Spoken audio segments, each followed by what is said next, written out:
अस्सलाम वालेकुम। काफ़ी अरसे के बाद मैंने वीबीए का एक प्रोजेक्ट किया है। मैं प्रोजेक्ट में आपको थोड़ा-सा इसका ओवरव्यू दे देता हूँ, फिर उसके बाद मैं आपको ये कंप्लीट प्रोजेक्ट गाइड करूँगा स्टेप बाय स्टेप कि किस तरह से करना है। $100 में ये काम किया है। आई थिंक मुझे मैक्सिमम 30 मिनट्स लगे होंगे ये सारी कोडिंग करने में। आपको हो सकता है 1 से डेढ़ घंटा लगे इसको सीखने में, लेकिन अगर सीख जाएँगे तो फ्यूचर में बहुत काम आने वाली चीज़ है। इसके अंदर वीबीए के तमाम बेसिक्स जैसे इफ कंडीशन है और फॉर लूप है, फंक्शंस हैं, वो सारी चीज़ें मैंने यूज़ की हैं। क्लाइंट ने मुझे अप्रोच किया कि हर दफ़ा एक टीबी के नाम से टैब है, यहाँ पर वो इस फॉर्मेट में डेटा पेस्ट करता है और वो डेटा जो है वो उसको चाहिए इस के अंदर, जैसे मिसाल के तौर पे अभी जून का डेटा आया तो नेक्स्ट कॉलम में चला जाए, और अगर जुलाई का डेटा आया तो वो उससे नेक्स्ट कॉलम में चला जाएगा एंड सो ऑन। लेकिन उसकी एक और शर्त ये थी कि उसने सी कॉलम रखा हुआ है जिसमें दो तरह की चीज़ें हैं, जैसे एक एज टीबी है और दूसरा है चेंज। जहां पर चेंज है उसका मतलब यह है कि उस पर्टिकुलर डेटा को आपने मल्टीप्लाई बाय -1 करना है, और जहां पर एज टीबी है उसको सेम एज इट इज रखना है। अब वैसे तो नॉर्मली हम क्या करते हैं कि एक सिंपल वीबीए रिकॉर्ड करते और उस वीबीए के ज़रिए हम इसको वी लुकअप करते यहाँ पे, या सम इफ्स करते और यहाँ पे जाके पेस्ट कर देते। सिंपल तरीका ये था। लेकिन अब चूंकि इसमें थोड़ा सा ट्रिक आ गया है कि कहीं पे आपने चेंज करना है और कहीं पे इसको एज इट इज़ रखना है, तो मैंने इसका एक कोड लिखा। कोड लिखने के लिए सबसे पहले मैंने ये किया कि यहाँ पर एम कॉलम के अंदर इसकी डेट लेके आया हूँ। अब डेट के लिए मैंने एक फार्मूला लिखा था, वो फार्मूला मैं आपको बता देता हूँ। इज इक्वल टू फाइंड, और फाइंड करना है मुझे टीबी के इस सेल में से, और मैंने क्या फाइंड करना है जी, मैंने फाइंड करना है ऐट। अब ऐट क्यों फाइंड करना है ये मैं आपको बता देता हूँ। यहाँ पे अगर आप देखेंगे ना, इसमें टेक्स्ट भी है और डेट भी है, तो मुझे लगता है कि मेरे लिए ये इजी है। अगर कोई और वे है इसको डेट को सेपरेट करने का तो आप मुझे बता सकते हैं। अच्छा, क्योंकि ये डेट हर दफ़ा चेंज होगी, और मैंने किया किया कि चूंकि मैंने राइट में से लेना है इसको, तो TBD2 की लेंथ मैंने ले ली, TBD2 की लेंथ, और उसमें से फाइंड को माइनस कर लिया। अब ये मुझे 12 मिला है, तो मैं राइट लेता हूँ इसी का, राइट, और ये। अब मेरे पास डेट के साथ साथ अगर आप देखें तो डेट के साथ साथ अगर देखें तो यहाँ पे आपको जैसे फॉर एग्जांपल टी और स्पेस आ गया।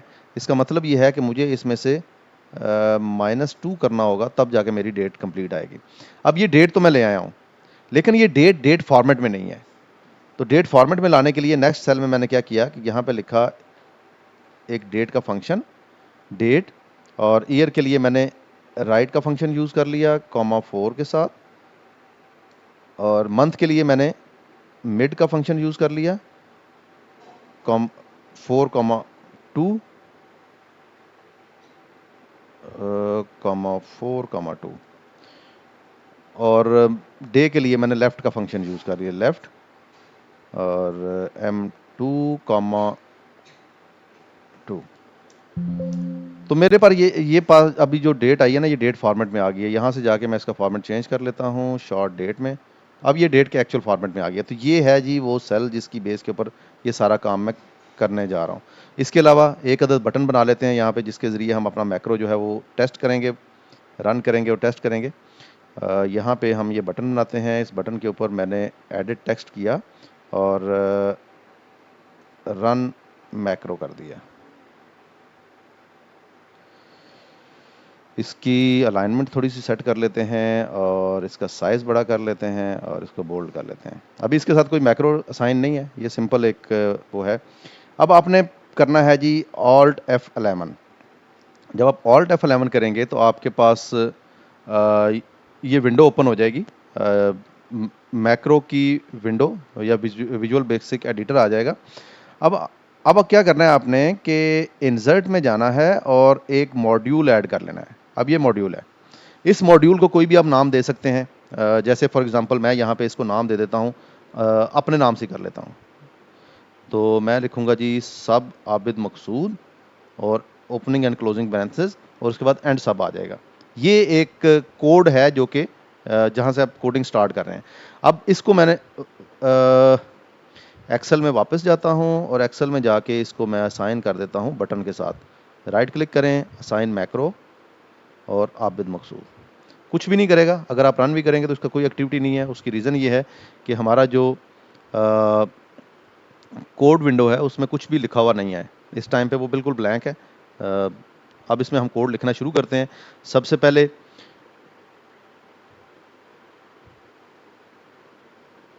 डिक्लेरेशन कर लेते हैं। अच्छा, तीन इसमें 3 सेट में हम ये कोड लिखेंगे। फर्स्ट ऑफ ऑल मैंने क्या करना है कि वैल्यूज़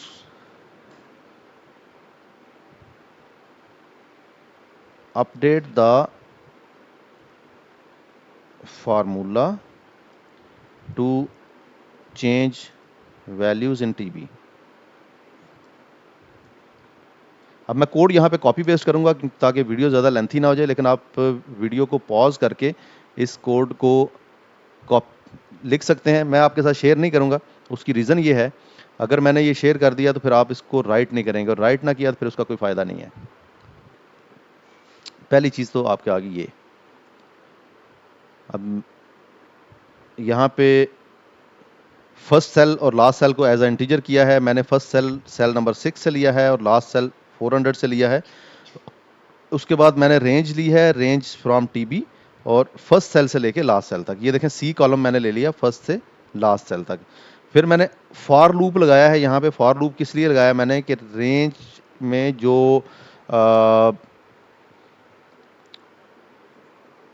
वैल्यूज़ आ रही हैं उनको मैंने अपडेट करना है। कैसे? अगर फॉर कहाँ से स्टार्ट हो रहा है, 1 से स्टार्ट हो रहा है, और उसके बाद ये रेंज काउंट तक जा रहा है, रेंज रोज काउंट। अब इसके अंदर जितनी भी रोज हैं उन सबको ये काउंट कर लेगा। उसके बाद जनाब ये आई से लेके, आई का मतलब 1 भी हो सकता है, नेक्स्ट टाइम 2 3, आपको पता है लूप जो है जितनी बार वो रिपीट होगा उतनी बार वो ऐड होता जाएगा। तो सेल 1, सेल का ये पहला जो होता है ये कॉलम होता है, दूसरा जो है ये वैल्यू होती है। सो किस कॉलम में जा रहा है जी ये कॉलम? यहाँ से हम देख रहे हैं आई का, और रो नंबर 1 पे जा रहा है। अगर इसमें चेंज लिखा हुआ आ रहा है तो फिर क्या कर रहा है, फिर इसको वर्कशीट की टीबी में जाके उसके के कॉलम के अंदर, ये देखें, ये इसकी एफ सेल, इसकी जो रेंज है यानी कि 6 नंबर रो प्लस आई क्या है, 1 2 3 4 एंड सो ऑन। इस रो में से 1 माइनस करता है यानी कि नॉन ब्लैंक पे जाता है, और उसकी जो वैल्यूज़ हैं, अब ये हमारी रेंज है जहाँ पे हम वैल्यू लिखने जा रहे हैं। टीबी सेल है, के कॉलम है, के कॉलम के अंदर हमारे जो भी रो नंबर बन रहा है, row number 5 6 7 8 9 and so on. 6 से हम स्टार्ट कर रहे हैं ना, 6 ऑनवर्ड जो है जितनी भी रोज हैं वो उसको ले रहा है। उसके बाद वर्कशीट्स के टीबी टैब के अंदर एच कॉलम में वो चेक करता है, जो भी वैल्यू है उसको मल्टीप्लाई कर देता है -1 से। ये रो जो है ना, इसको समझ लें एक दफ़ा। ये तो वो सेल है जिसमें मैंने पेस्ट करनी है, और ये वो सेल है जिससे मैंने वैल्यूज पिक करनी है। अगर चेंज लिखा हुआ है, अगर सी कॉलम के अंदर चेंज लिखा हुआ है तो फिर वो यहाँ पे -1 से मल्टीप्लाई कर देगा, और अगर चेंज नहीं लिखा हुआ तो फिर वो -1 से मल्टीप्लाई नहीं करेगा, वो एज इट इज़ वैल्यूज लिख देगा। तो ये सिंपल एक फार्मूला है। अगर मैं इसको एग्जीक्यूट करूँगा तो ये वही एक्टिविटी करेगा जो यहाँ पे मैं करने जा रहा हूँ। मैं एक सेकंड इसको रन करके आपको दिखाता हूँ। अब मैंने मैक्रो को रन करना है। जैसे ही रन किया तो यहाँ पे के कॉलम के अंदर देखें, जिस जगह पे -317 समथिंग समथिंग था और इधर चेंज लिखा हुआ था, वहाँ पे उसने जाके इसको वैल्यूज़ को चेंज कर दिया, यानी कि मल्टीप्लाई बाई -1 कर दिया, और जहाँ पे एस टी बी लिखा था उसको मल्टीप्लाई नहीं किया। और ये पूरे के पूरे कॉलम के लिए जहाँ तक हमारी ये वैल्यूज़ हैं ये सब पे इम्प्लीमेंट हो गया है। यहाँ तक ये इम्प्लीमेंट हो गया है। अब चलते हैं जनाब वापस और अगले स्टेप की तरफ, और अगला स्टेप है हमारा जिसमें हम ये देखेंगे कि जो भी डेट हमारी, जिस डेट का भी डेटा है, कहीं वो ऑलरेडी तो नहीं इसमें आ रहा। अगर ऑलरेडी आ रहा है तो फिर हमने उसको जो है वो उसी तरह से अपडेट करना है। तो उसके लिए हम जनाब करते ये हैं कि ये मैंने चेक के लिए कोड लिखा है, मैं इसको वापस ले आता हूँ अपने VBA एडिटर के अंदर। डिम DT एज डेट, और किस रेंज में सर्च करना है और क्या वैल्यू सर्च करनी है। तो मैंने सर्च रेंज के अंदर सेलेक्ट किया है टीबी का 5 नंबर रो, जो टीबी का कॉलम है उसकी रो नंबर 5 को सिलेक्ट किया है। और सर्च वैल्यूज में क्या आ रहा है जी, नोट्स में जाके M3 को सर्च करना है। तो अगर नोट्स के अंदर M3 में वो वैल्यू लिखी हुई आ रही है तो फिर तो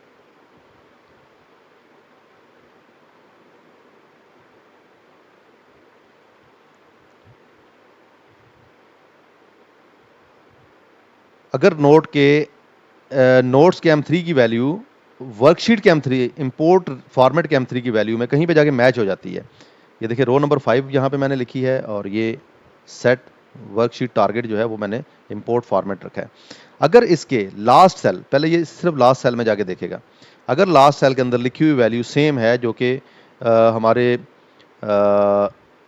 M3 नोट्स में आपको पता है कि मैंने डेट लिखी थी जो कि मैंने फार्मूले के जरिए मैंने क्रिएट की है।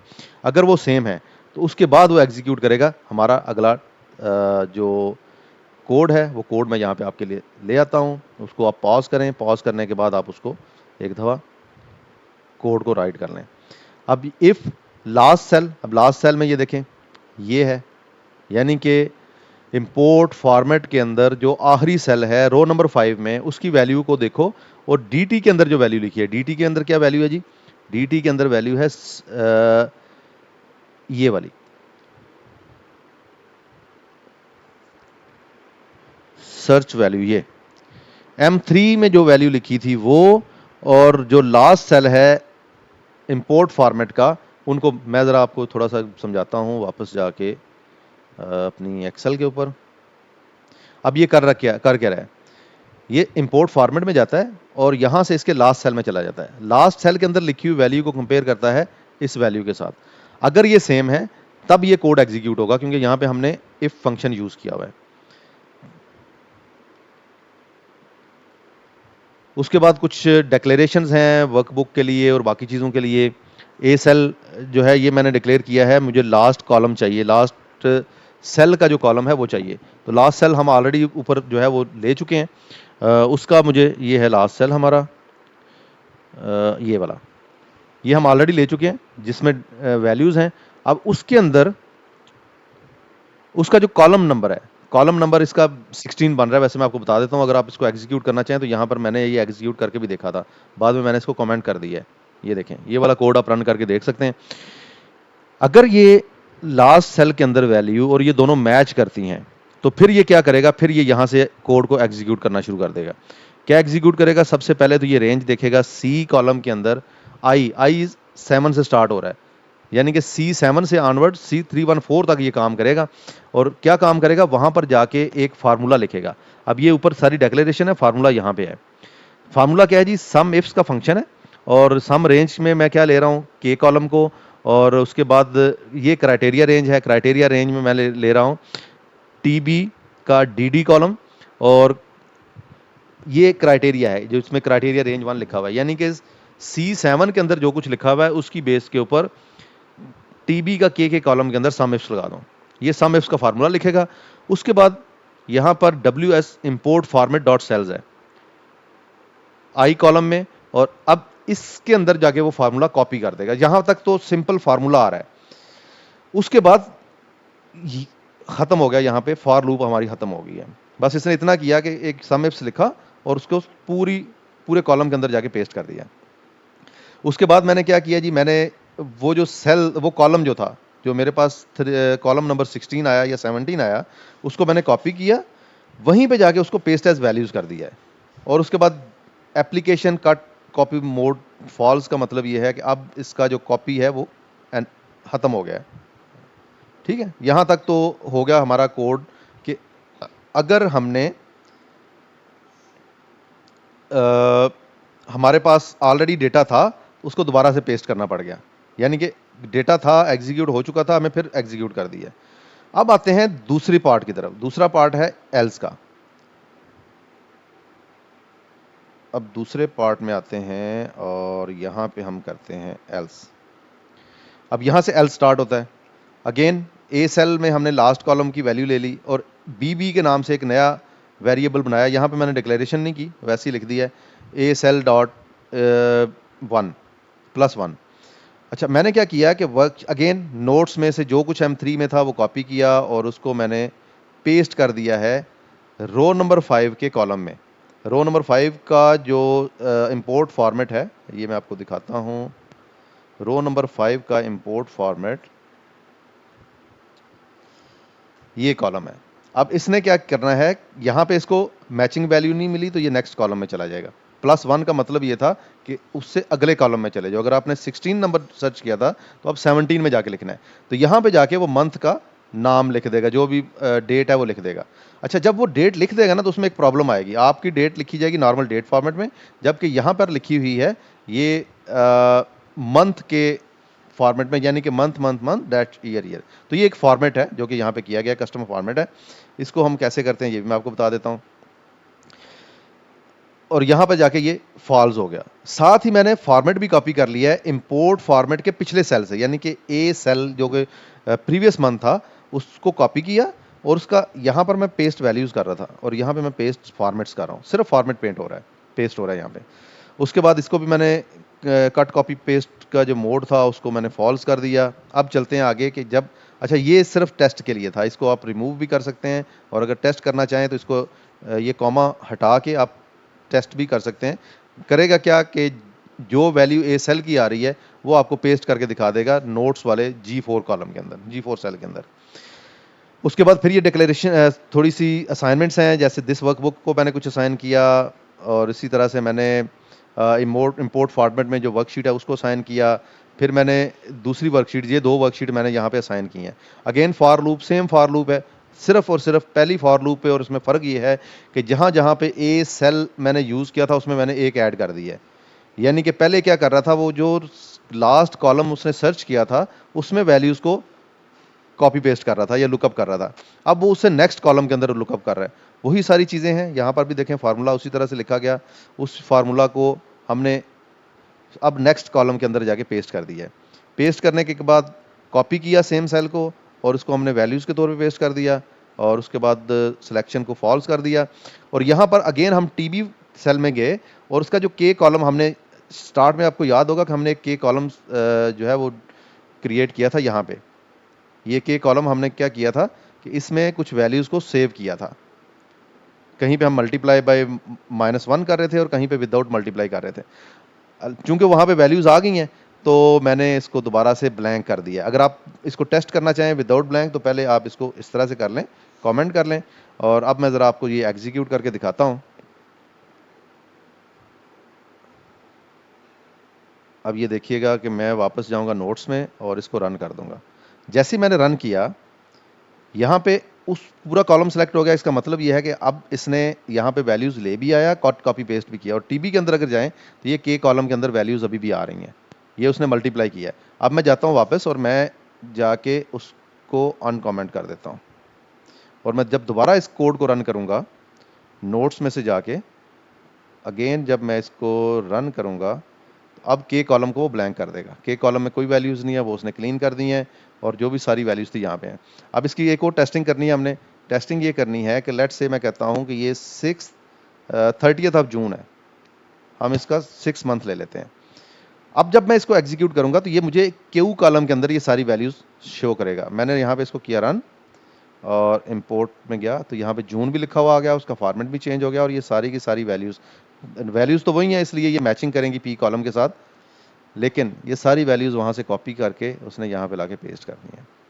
आई होप कि ये जो मैक्रो है आपके लिए बड़ा बेनिफिशियल होगा। रिकमेंडेशन मेरी क्या है कि आपने स्क्रीन को स्टॉप करके अपने पास को लिखना है। मैं कोड आपके साथ शेयर भी कर देता हूँ। मैं नोटपैड का जो लिंक है या जो फाइल का लिंक है जिसमें मैंने ये कोड रखा है या जिसमें सेव किया है, उसका लिंक मैं डाल रहा हूँ वीडियो की डिस्क्रिप्शन में। वहाँ पे जाके आप इस फाइल को डाउनलोड कर लें, एक्सेल फाइल को, और F11 के साथ आप ये सारे का सारा कोड वहाँ से देख भी सकते हैं। बहुत शुक्रिया, अल्लाह हाफिज़।